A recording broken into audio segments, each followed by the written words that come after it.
오늘 따져보니는 먼저 이 사진을 보시고 시작하겠습니다.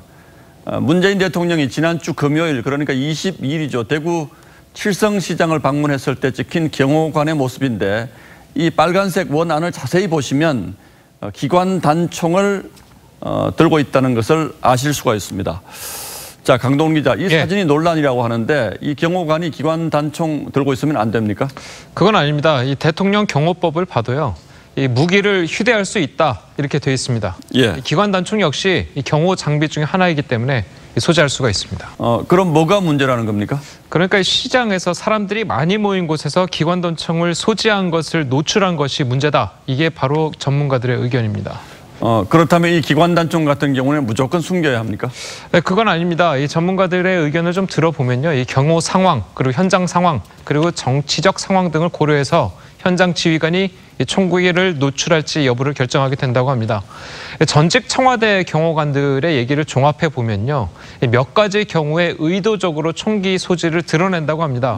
먼저 이 테러 위험에 대한 구체적인 첩보가 있을 경우, 그리고 외국 정상이 함께 참석하는 행사, 그리고 일정이 노출된 대규모 공식 행사에서는 위력 경호 개념으로 총기를 일부러 노출한 채로 근무하는 경우가 있다고 합니다. 그러니까 우연히 노출되는 경우는 없고 일부러 노출을 시킨다는 거죠. 그런데 강 기자가 예로든 상황들을 보면 이번 경우는 분명히 그런 건 아닌 것 같은데, 그래서 과잉 경우다 이런 얘기가 나오는 거죠. 그렇습니다. 그래서 청와대도 하루 사이에 2차례나 해명에 나섰습니다.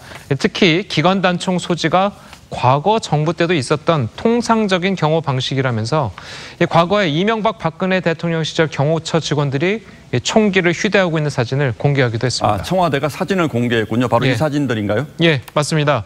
먼저 보시는 사진은 지난 2008년에 이명박 전 대통령이 한중 청소년 대표단 간담회 때 후진타워 당시 중국 주석과 함께 이동하는 모습이고요.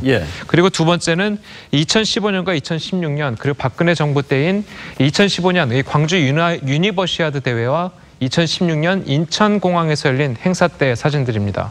앞서 말씀드린 총기 노출 경호 요건에 들어가는 겁니다. 그러니까 청와대가 예로던 상황들이 이번 경우는 완전히 다른, 그러니까 잘못된 해명을 한 거군요. 그렇습니다. 전직에 이제 20년 넘게 대통령을 경호로 했던 한 전문가의 이야기를 들어보면요, 본인 기억에는 시장에서 기관 단총을 외부에 노출시킨 사례는 전혀 없다, 이렇게 이야기하는데, 자, 특히나 이번 논란이 된 이 사진에서는 기관 단총의 개머리판이 그대로 드러난 채 이 총기, 그러니까 총을 잡은 오른손 손가락은 이 방아쇠 근처에 있는 모습을 볼 수 있습니다.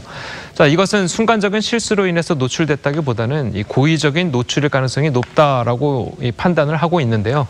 즉 위력 경호였다, 이렇게 그러니까 실수로 이렇게 했다면 잘못했습니다 이렇게 말하면 끝나는 건데, 그것이 아니고 의도적으로 노출한 것으로 보이니까 청와대 해명에도 좀 꼬일 수밖에 없는 이런 상황이고, 또 과잉 경우다 이런 얘기가 나올 수밖에 없는 상황이군요.